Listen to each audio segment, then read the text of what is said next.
Quiero que vayamos juntos al libro de Génesis, al capítulo 3. Después vamos a ir a Efesios capítulo 6, que es lo que vamos a estar estudiando a profundidad el día de hoy y es lo que nos toca de acuerdo a la serie de estudios que hemos estado teniendo ya durante muchas semanas en el libro de Efesios. Pero vamos a empezar con Génesis capítulo 3. Y mientras lo buscas, que digo, no es tan complicado encontrar Génesis. Si tú no sabes dónde está Génesis, es el primer libro de la Biblia. Entonces, busca el capítulo 3 y déjame darte un poco de contexto. Génesis 3 nos habla o nos relata el tema de la caída del hombre. Pero a partir del versículo 9, Génesis 3:9, vemos cómo Dios interviene en la escena y llama al hombre para que tenga que responder por su desobediencia al comer del fruto que Dios les indicara que no comieran de él, ¿no? Creo que lo vimos hace un par de semanas atrás, vimos esta parte, ¿no? Y ocurre lo que probablemente has leído muchas veces, lo que probablemente has escuchado y lo que conoces bien. Adán, en lugar de dar ese paso y tomar el peso de la responsabilidad por la culpa, ¿a quién la echa? A Eva, ¿no? Quien al mismo tiempo busca justificarse señalando a la serpiente, que si lo vemos de una manera más fría, a quien realmente culpan termina siendo a Dios mismo, porque Adán le dice: hey, yo no sé, la mujer que tú me diste, la mujer que sacaste de mis costillas, fue la que me dio y me convenció de que comiera ese fruto. Y al mismo tiempo la mujer dice: no, pues yo no sé, la serpiente que tú creaste fue la que vino, me engañó, me tentó, me sedujo y por eso yo comí, ¿no? Y a partir de eso, a partir de que el hombre y la mujer buscan justificar su pecado, buscan justificar su falta, es donde quiero comenzar a hablarte. Entonces, Génesis capítulo 3, versículo 9. Hasta el 15 voy a darle lectura.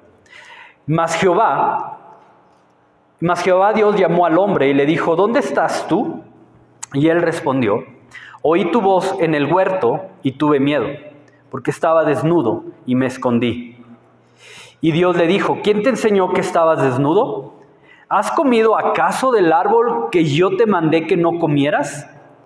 Y el hombre respondió: la mujer que me diste por compañera me dio del árbol y entonces yo comí. Entonces Jehová Dios dijo a la mujer: ¿qué es lo que has hecho? Y dijo la mujer: la serpiente me engañó y comí. Y Jehová Dios dijo a la serpiente: por cuanto esto hiciste, maldita serás entre todas las bestias y entre todos los animales del campo. Sobre tu pecho andarás y polvo comerás todos los días de tu vida. Y ve el versículo 15, es la clave. Y pondré enemistad entre ti y la mujer, entre tu simiente y la simiente suya. Esta te herirá en la cabeza y tú le herirás en el calcañar. No sé si te ha pasado, pero en muchas ocasiones a mí me ha pasado que tengo un plan para hacer algo, no sé, organizar mi día. Por ejemplo, algo tan simple, ¿no?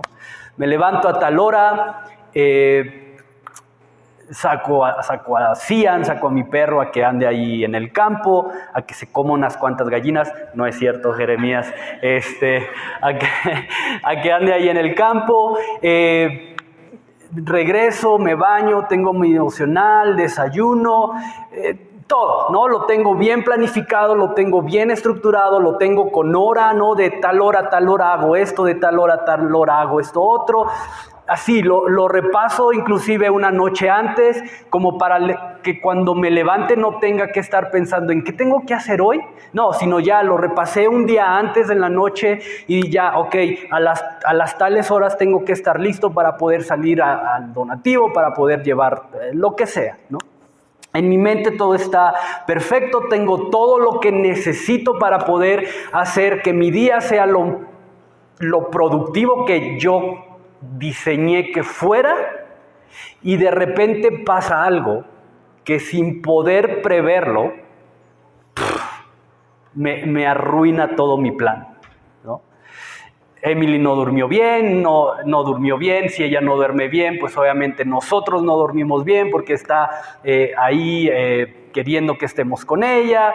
No sé, ¿no? Cosas de ese tipo donde ya pues a lo mejor no, como no dormiste bien, pues no te levantaste a la hora que te querías levantar.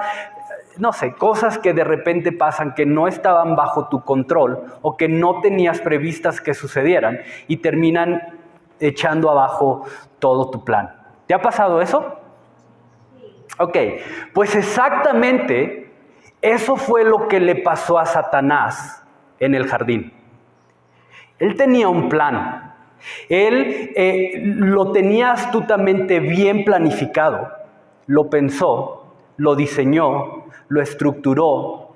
Yo no sé cuánto tiempo estuvo esperando el momento perfecto para poder venir delante de Eva, porque no sabemos exactamente dónde estaba Adán. El diálogo inicial se da con Eva. Yo no sé cuánto tiempo estuvo esperando a que Eva quizás se acercara al árbol, lo estuviera contemplando o simplemente estuviera por ahí perdida en la nada y esperando el momento perfecto para poder venir delante de ella y engañarla. Lo que no anticipó Satanás es que delante de él había un Dios que no iba a permitir que su plan prosperara de acuerdo a lo que él había diseñado. Y déjame explicarte esto. Si te fijas, en el versículo 15 comienza el versículo diciendo: y pondré enemistad entre ti y la mujer, y tu descendencia y su descendencia. Y pondré enemistad, o como algunas otras versiones lo traducen, y pondré hostilidad, pondré rivalidad, pondré oposición entre la serpiente y la mujer y su descendencia. Y esto es súper interesante y es en donde el plan de Satanás realmente falla, porque Satanás llega con el hombre y lo engaña, buscando que ahora el hombre le dé la adoración que hasta ese momento le daba a Dios. Que si lo conectas esto al Nuevo Testamento, es justamente lo que busca hacer con Jesús como el segundo Adán cuando viene y se presenta delante de él en el desierto. ¿Recuerdas? Si te postras delante de mí, si te arrodillas delante de mí y me ¿qué? Y me adoras, entonces yo te voy a dar todos los reinos del mundo. Entonces lo que Satanás anheló desde el principio fue recibir la adoración que solo a Dios le corresponde, pero chécate lo interesante de esto, porque Dios no lo permite. Dios no permite que Satanás se salga con la suya, y en lugar de permitir adoración, Dios frena eso y pone enemistad. Y pondré enemistad. ¿Quién lo puso? Dios. Y ojo, porque es justamente aquí donde surge una lucha de la cual Efesios 6 nos va a hablar. Entonces, vamos ahora para allá, Efesios capítulo 6. Efesios capítulo 10 y 11 nada más. Hay tanto que tuve que cortarlo o simplemente limitarlo a estos dos versículos. Por lo demás, hermanos míos, fortalézcanse en el Señor y en el poder de su fuerza. Vístanse de toda la armadura de Dios para que puedan estar firmes contra las acechanzas del diablo. Y es aquí donde se pone interesante el tema.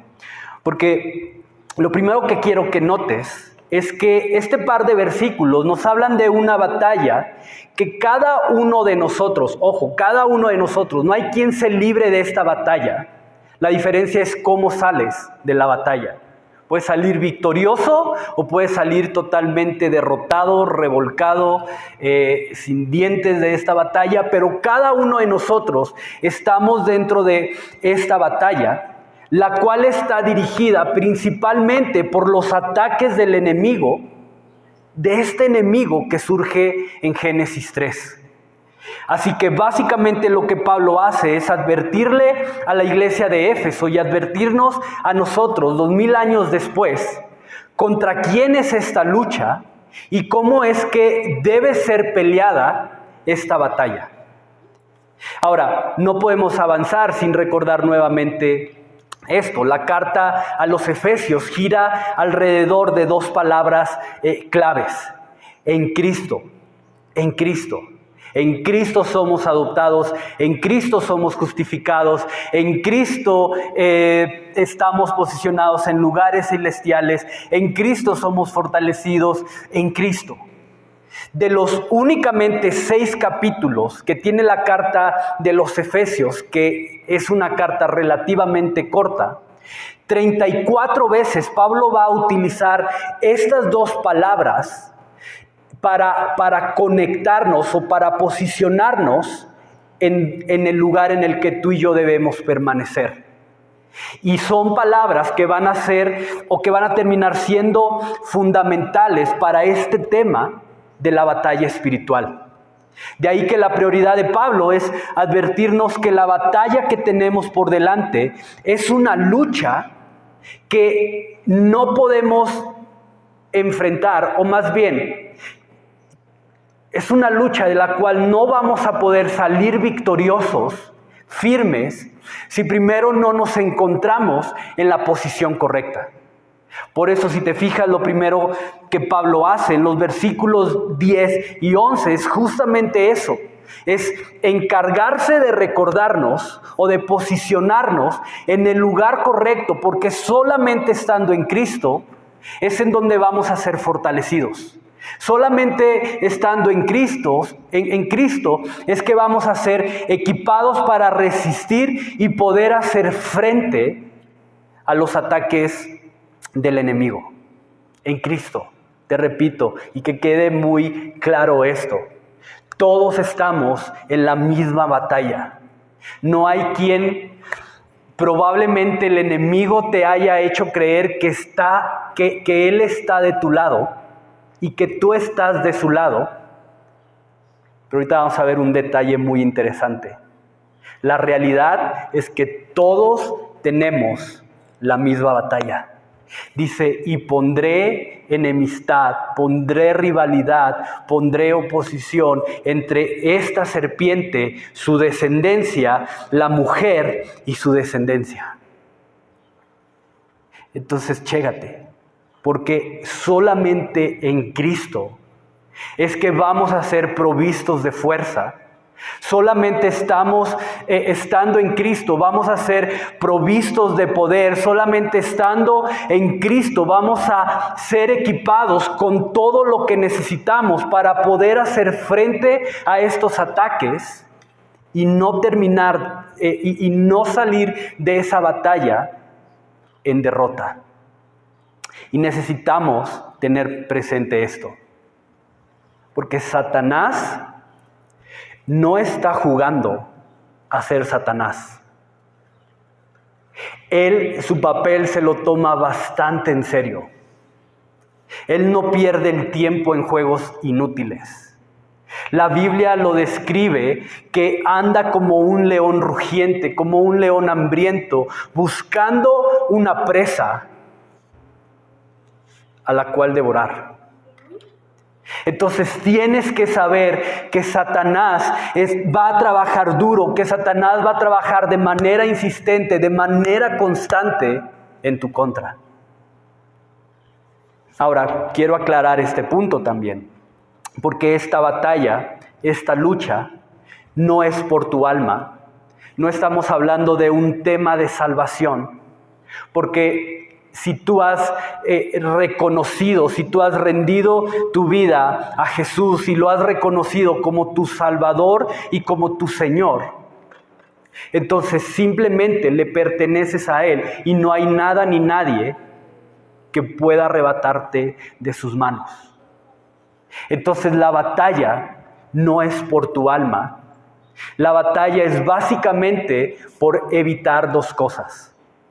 La primera es una batalla, es una lucha para evitar que el reino de Dios continúe avanzando.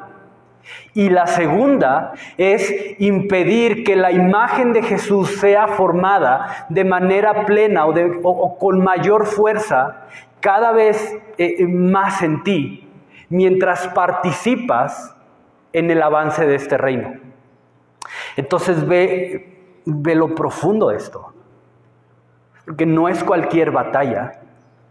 Es una batalla significativa.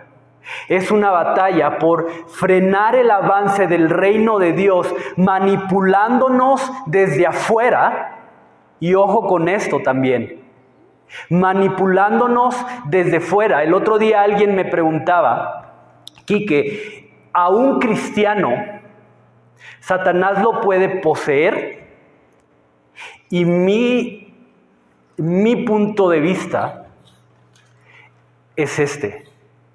Si tú verdaderamente has reconocido a Dios como tu Señor, como tu Salvador, vives una vida que refleje eso, intentas o hay evidencias del carácter de Cristo en ti, entonces Satanás no puede venir y poseerte. Yo no puedo poseer algo que no es mío.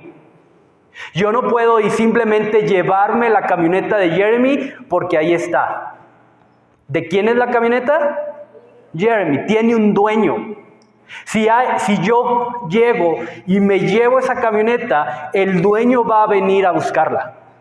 Digo, para empezar, para quitarle las llaves a ese señor acá fuerte, alto, ¿no?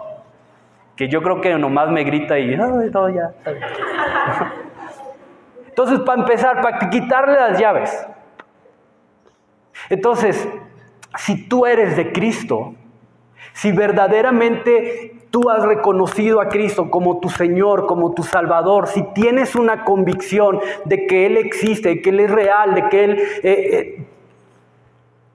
eres de Él. Entonces el enemigo no puede venir y poseer algo que ya tiene un dueño, que ha sido marcado con su sangre. Pero lo que sí puede hacer es manipularte desde afuera, es influenciar sobre ti. Entonces, esta lucha es una lucha por detener el avance del reino, manipulándonos desde afuera en medida de lo posible, para que tú y yo seamos los culpables de que esto suceda. De que tú y yo seamos los culpables de que ese reino de Dios siga avanzando. Y aún Jesús mismo lo anunció de esta manera. Mira lo que dice Mateo 12:28. No sé si está ahí en la pantalla o puedes buscarlo en tu Biblia. Mateo 12:28 dice esto: pero si yo por el Espíritu de Dios echo fuera los demonios, ciertamente ha llegado a vosotros el reino de Dios.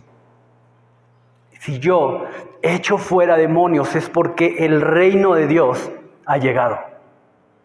Entonces, chécate, la lucha de la cual Pablo nos habla aquí en Efesios 6, esta lucha en la cual tú y yo estamos involucrados, es una evidencia más de que el reino de Dios ha llegado, de que tú y yo estamos participando en el reino de Dios. Ahora, déjame explicarte esto, que quizá nos va a ayudar a entender y a tener más claridad acerca de este tema. Pero cuando la Biblia habla de reinos, cuando la Biblia habla del reino de Dios, el reino de las tinieblas, y este choque, esta lucha por establecer reinos, no se refiere a un lugar físico. El reino de Dios hoy, en la actualidad 2021, no es un lugar físico, pero sí o hace referencia a una forma de vivir, o lo que los filósofos nombrarían una esfera de existencia en donde existe una voluntad dominante. Reino es una forma de vivir, una esfera de existencia en donde existe una voluntad dominante. Y esa voluntad dominante es la que termina dirigiendo la vida de todos aquellos que habitan ese reino. Espero que quede claro este concepto, pero personalmente el leerlo de esa manera me ayudó a entender mucho más claro a qué se refiere cuando hablamos del reino de Dios.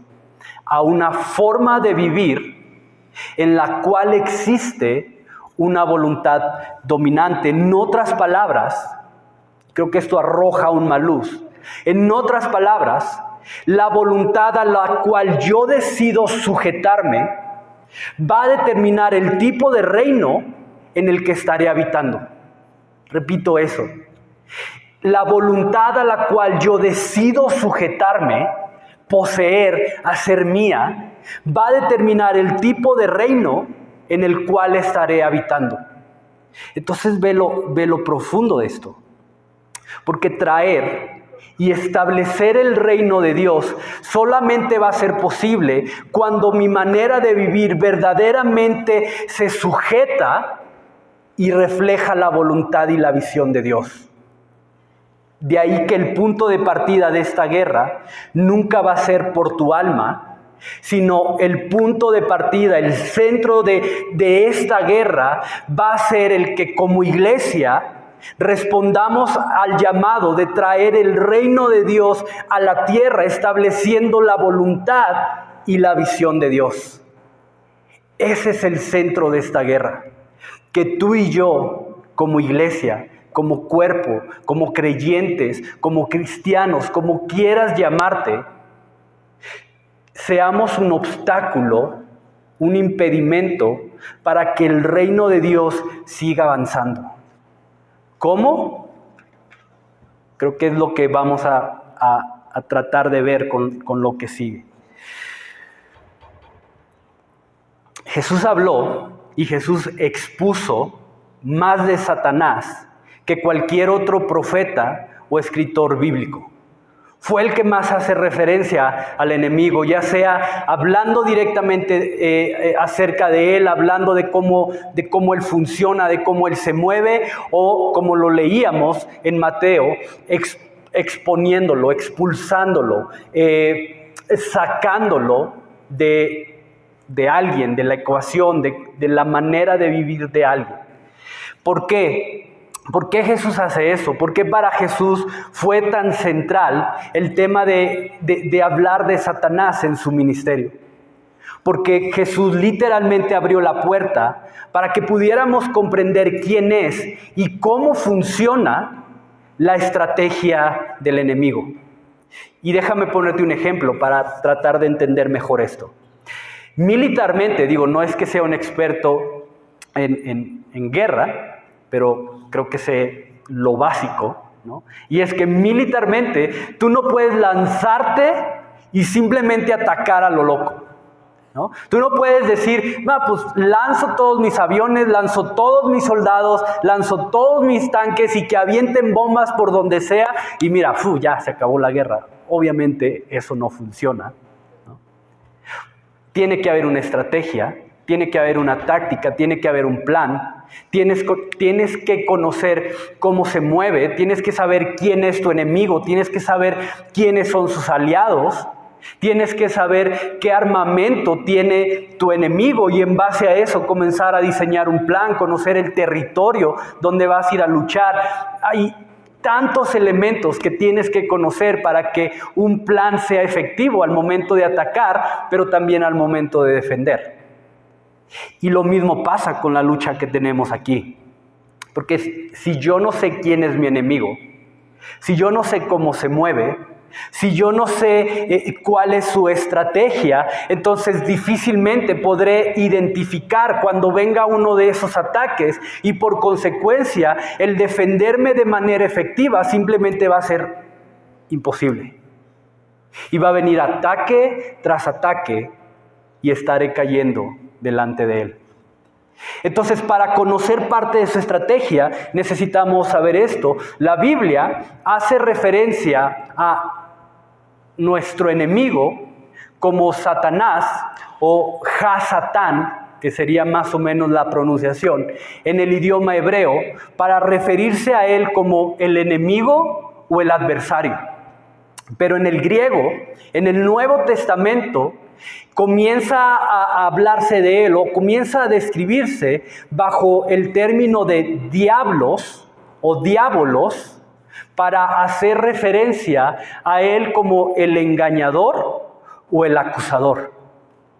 Entonces, chécate lo interesante de esto. Porque tenemos un enemigo que se mueve en el terreno del engaño. Tenemos un enemigo que es tan sutil que se mueve no con grandes distractores, o no con fuerza, no con espectacularidad, sino de una manera sutil, como la serpiente en el terreno del engaño. Entonces eso quiere decir que parte de la estrategia del enemigo es manipular por medio del engaño, presentándote algo falso, presentándote algo que no es real, como si fuera bueno, agradable y perfecto. ¿Te suena a algo eso? La voluntad de Dios. Entonces Satanás viene, te presenta algo, te dice, mira, esto es bueno, esto es agradable, esto es perfecto, esto es lo que necesitas. Y no sé si te diste cuenta, pero en Génesis 3 se menciona a la serpiente y cuando se habla de ella, se habla como la más astuta de todos los animales. No la describe como la más fuerte, no la describe como la más poderosa, no la describe con la mayor autoridad o cualquier otro adjetivo, sino simplemente así, como la más astuta, como la engañadora. Y siendo el engañador, siendo el padre de mentira, otro adjetivo que la Biblia le da a Satanás, es lo que él hace. Me presenta las cosas de tal forma, de una forma tan interesantes, de una forma tan atractivas, de una forma tan ofensivas, que terminan llamando mi atención y simplemente cautivándome. ¿Ya viste el fruto de ese árbol, Eva? Se ve bien, se ve jugoso, se ve bueno. ¿Por qué no lo pruebas? Mira, ahí nadie se va a dar cuenta, es normal. Tú experimenta, tú prueba. Si te lo hicieron a ti, entonces tú puedes ir y hacer lo mismo con otros. Porque te lo hicieron a ti primero. Es que si tienes esto, vas a ser feliz. Es que si estás en tal lugar, ahí sí, ahí está la felicidad. ¿Y cuánto tiempo no has sufrido ya? ¿No crees que mereces ser un poquito feliz? Entonces, esto te va a dar felicidad, esto te va a dar gozo, esto te va a dar el amor, esto te va a dar la aceptación que tanto estás buscando. Tómalo. Cosas buenas, cosas inofensivas, cosas que en apariencia te van a dar la paz, que en apariencia te van a dar el amor, que en apariencia te van a dar cualquier cosa que estés buscando de manera desesperada. Y entonces Satanás viene y dice, aquí está, ¿cómo apareció? No sé, ten. Entonces, ojo con esto, porque la acechanza del diablo va a ser tan sutil, va a ser tan silenciosa, va a ser como un simple murmullo al oído, con el propósito de que sin darte cuenta comiences a alejarte poco a poco del consejo de Dios, al mismo tiempo que comienza a manipularte para que comiences a edificar un reino contrario al reino de Dios. Entonces, chécate, y esto es súper importante, voluntad, y esta palabra es clave para entender el tema principal de guerra espiritual. Voluntad es el centro, o está siempre en el centro de la batalla. Voluntad está siempre en el centro de la batalla espiritual. Y definitivamente es súper importante que entendamos esto. El ataque del enemigo no tiene como propósito principal el que tú un día simplemente despiertes, abras los ojos y digas, odio a Dios. Satanás nunca va a venir delante de ti mientras estás lavando los platos y te va a decir, oye, odia a Dios, ódialo. Yo te ordeno que lo odies, ódialo. Hey, deja de ir a la iglesia. No, deja de ir a la iglesia ya, hoy. Te ordeno que dejes de ir a la iglesia. No. Él es sutil, ¿recuerda? Él se mueve por el debajo de las aguas. Y quizá comienza simplemente diciendo, ¿y si hoy no vas?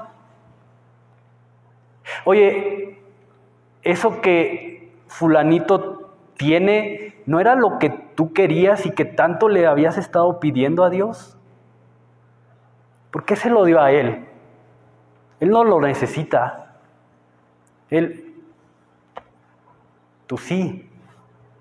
¿Por qué se lo dio a él? ¿Ya viste? Se lo dio. A ti te ignoró. Y se va. Y regresa. Y se va.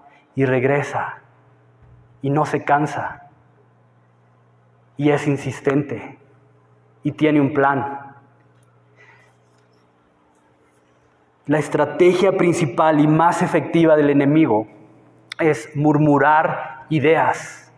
Es murmurar pensamientos, es murmurar argumentos que terminen convenciéndome y que terminen al mismo tiempo llevándome a tener a Dios y su consejo cada día menos presente en mi vida, para que cuando entonces sí venga la acechanza, para que cuando venga ese golpe bien colocado, yo no tenga ni la fortaleza ni las armas necesarias para poder permanecer firme.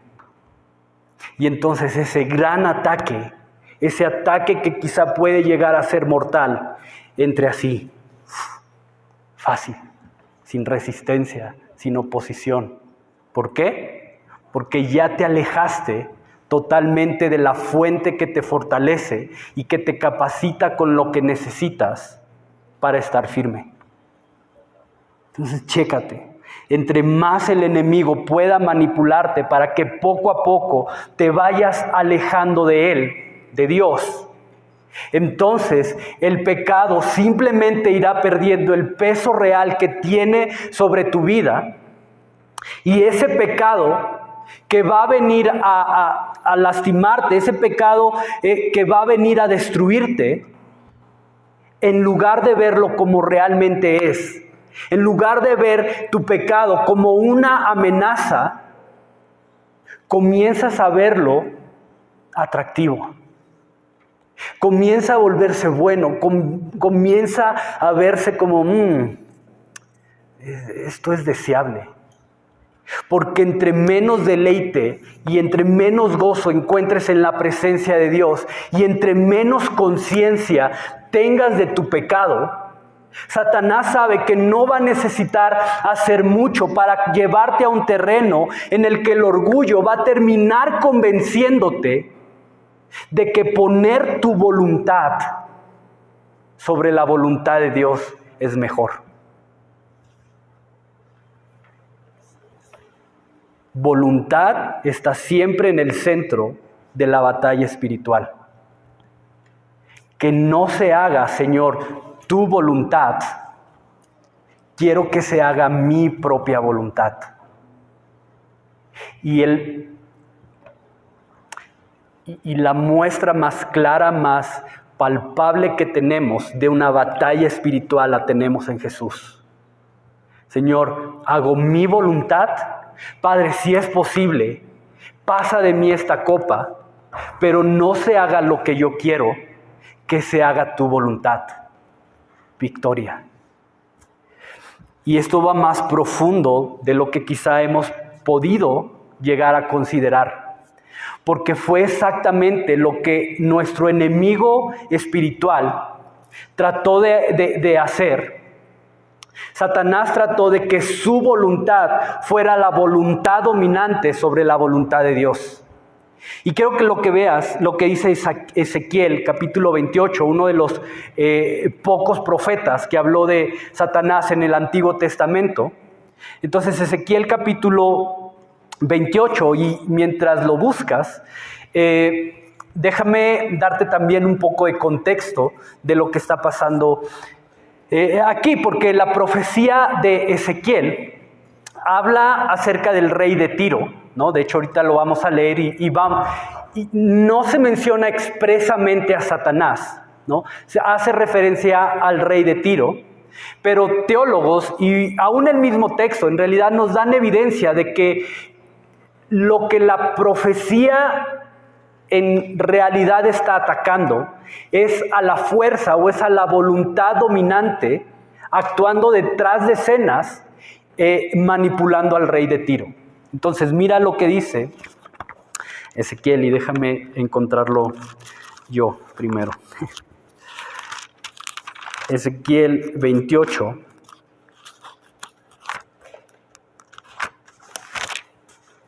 Versículo 12 al 17. Hijo de hombre, levanta endechas sobre el rey de Tiro y dile: así ha dicho Jehová, el Señor.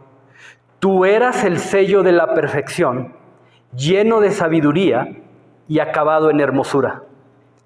En Edén, si te fijas, no puede ser el rey de Tiro, porque el rey de Tiro no estuvo en el Edén. Entonces es una referencia a Satanás.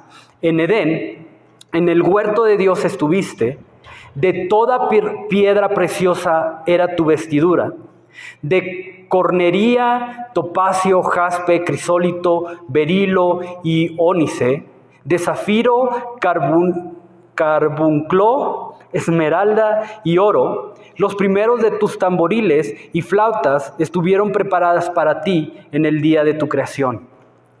Tú, querubín grande, protector, yo te puse en el santo monte de Dios. Allí estuviste, en medio de las piedras de fuego te paseabas.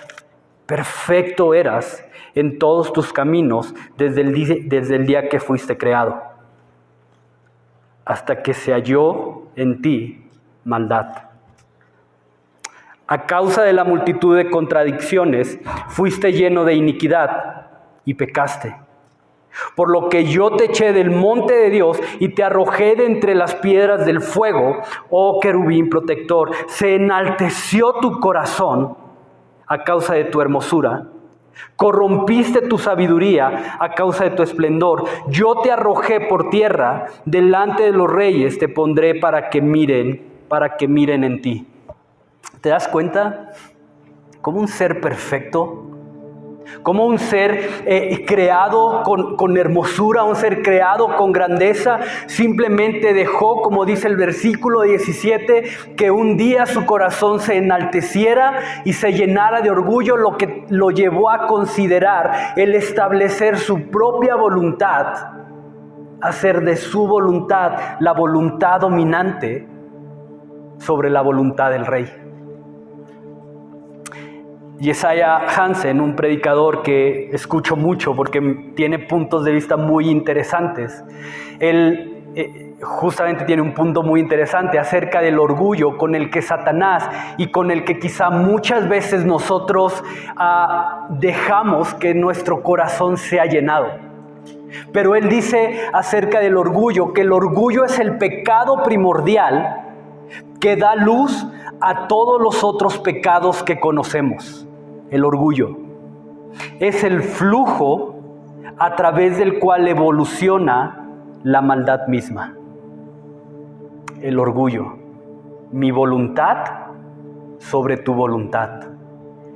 Todo pecado contra Dios, todo mal que ejecuto en contra de otros, nace de la necesidad orgullosa de poner mi voluntad, de poner mis deseos, de elevar mis expectativas, de construir mi propio reino sobre la voluntad de Dios. Entonces ve lo profundo a lo que esto nos lleva. Porque cuando hago de mi propia voluntad, cuando hago lo que yo quiero, no lo que Dios quiere, cuando hago de mi propia voluntad, la voluntad dominante, la voluntad que dirige mi vida, la voluntad que controla mis decisiones, la voluntad que controla mis emociones, entonces estoy siguiendo el mismo camino que trató de seguir Satanás o que siguió Satanás. Olvídate de pintar un cuarto de negro y poner veladoras y... No. Comienza con esto. Comienza renunciando a la voluntad de Dios y haciendo de tu propia voluntad la voluntad que te guíe, que te dirija, que te controle. Y entonces no va a pasar mucho tiempo para que te encuentres más a su imagen, a la imagen del enemigo, que a la imagen de Cristo. Es por eso que Jesús, en el Sermón del Monte, hace referencia a la necesidad de cultivar un corazón lleno de humildad y mansedumbre. Porque solo un corazón revestido de profunda humildad, solo un corazón realmente manso tiene la capacidad de someter su propia voluntad a la voluntad de Dios. Solo un corazón verdaderamente humilde anhela abandonar su propio reino para comenzar a establecer el reino de Dios. Entonces, déjame terminar con esto. Porque el primer paso para hacer frente a esta lucha espiritual no es gritando. El primer paso para hacer frente a esta lucha espiritual no es declarando cosas. El primer paso para hacer frente a esta lucha espiritual no es diciendo que somos guerreros de Cristo. El primer paso para verdaderamente poder hacer frente a esta lucha espiritual es simple. Es regresando a Jesús. Es cuando tengo la capacidad de someter hasta la última gota de mi propia voluntad como Jesús lo hizo. Padre, que no se haga mi voluntad, sino la tuya. Y si verdaderamente podemos llegar entre nosotros a convencernos de que el reino de Dios es real, de que el reino de Dios es posible, de que el reino de Dios verdaderamente se puede llegar a establecer en este lugar y que como iglesia somos llamados a participar de él, entonces vamos a poder, como dice Pablo en el versículo 13, que es lo que vamos a estudiar la siguiente semana, vamos a poder permanecer firmes cuando todo haya acabado.